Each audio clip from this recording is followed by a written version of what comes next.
Southern Arkansas, 1861.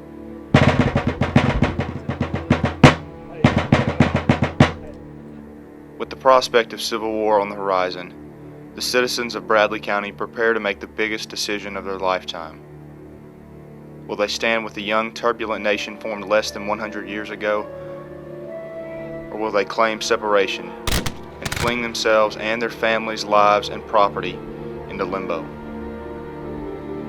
In about 2 months after the secession of South Carolina and 6 other southern states, Arkansas would take the plunge and join the Confederacy. Unbeknownst to many citizens in Bradley County and around the rest of the South, a major problem was brewing even further south. A problem which held big economic implications on the United States and its future. In 1861, Benito Juarez, a Zapotec Amerindian who served 5 terms as President of Mexico, made the executive decision to stop interest payments to many countries that Mexico borrowed from. One nation in particular that did not take the news of Mexico's financial woes very well was France. Over the past 100 years, the French had been involved in several major wars, including the American Revolution and the French Revolution. Money was tight for the French. By loaning cash to the Mexicans, the French were guaranteed payment back with interest. But when Mexico was unable to repay the loan, the French decided to force the payment. Instead of just merely threatening Mexico into paying the loan back, the French took the bold step of an attempt at occupation. In early 1862, French forces successfully invaded Mexico. It seemed as though the French army would be able to just tap the Mexican forces on the shoulder, and they would step aside. The French were soon to be in for a rude awakening. Led by General Charles de Laurencis, the French army aimed its march for the heart of Mexico, Mexico City. Leading over 6,000 soldiers through the region, General Laurencis had an air of confidence about him. Why should he not? After all, he was leading a group of finely trained French infantry on a quest to dominate a nation of deal-breakers that had no army seemingly capable of standing up to the brave Frenchmen he marched with.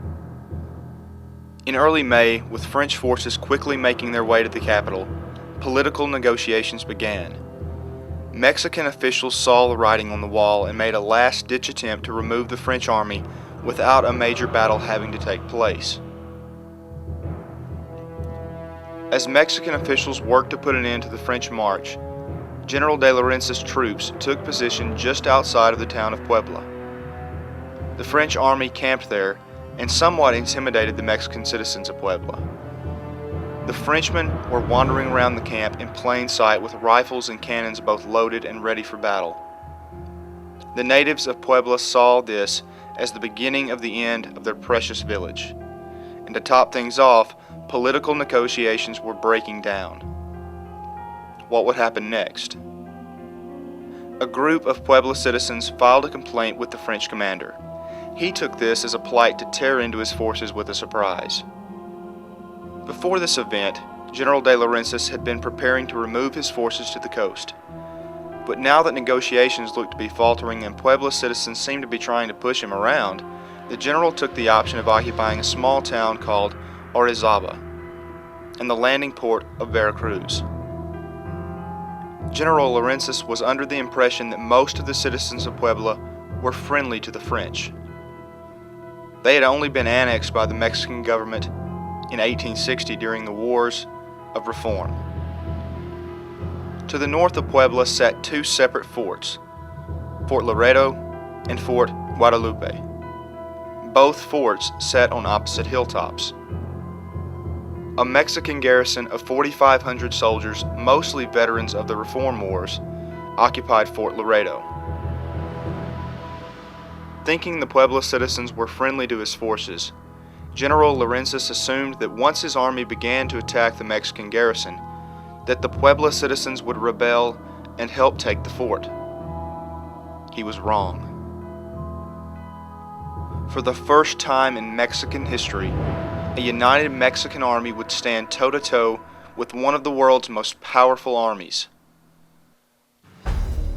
On May 5, 1862, against all advice from his leading men, General Laurentis ordered the attack to begin.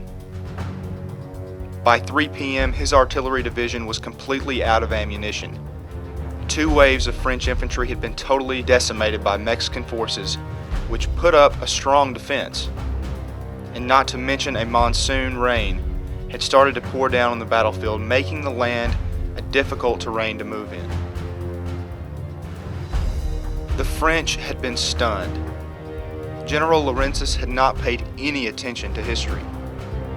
Just as in the Battle of Agincourt in 1415, in which the English had besieged and captured the French town of Harfleur with a smaller outgunned force due to terrible weather conditions and bad decision-making, the French had once again walked into a trap.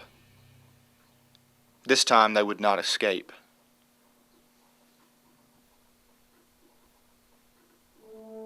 In total, Mexican forces suffered 83 dead and 131 wounded, a small amount compared to the French. 462 Frenchmen lie dead on the battlefield at the end of the day, and over 300 were wounded. Although the loss of Puebla slowed down the French invasion of Mexico, the French eventually, and at a high cost, were able to take Mexico City and created the Second Mexican Empire. Austrian Archduke Maximilian would be put into the position of ruler of the empire, but that empire would not last long. Several nations, mainly led by the United States, viewed Emperor Maximilian as a French puppet and did not regard him as a legitimate leader of Mexico.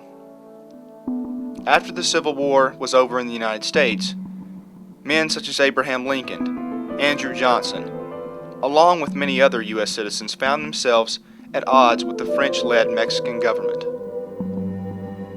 Although many Mexican citizens were somewhat loyal to Maximilian, he was publicly executed in 1867 near Querétaro. On September 16, 1862, Mexican President Juarez declared that the 5th of May, the anniversary of the important Battle of Puebla, would be a national holiday, today known as Cinco de Mayo. Though not known as Mexico's Independence Day, which is September 16th, Cinco de Mayo marks what is known as the single most important victory ever for the Mexican people. Facing a much larger force with more firepower, the Mexican army was able to deal the French a huge blow. In the eyes of United States citizens today, Cinco de Mayo may not seem to be very important, but it is. The Battle of Puebla marks the last time any foreign nation has ever formally invaded any country in the Americas. Today, Cinco de Mayo is used to celebrate the life and culture of Americans of Mexican ancestry. Much like St. Patrick's Day is used to celebrate those of Irish descent, Cinco de Mayo is another day in which we as United States citizens can celebrate our rich diversity and acceptance of all people. We are not merely one race or one culture. Like a beautiful painting, one color does not get the job done. It takes many shades of the color wheel to make a Picasso what a Picasso is.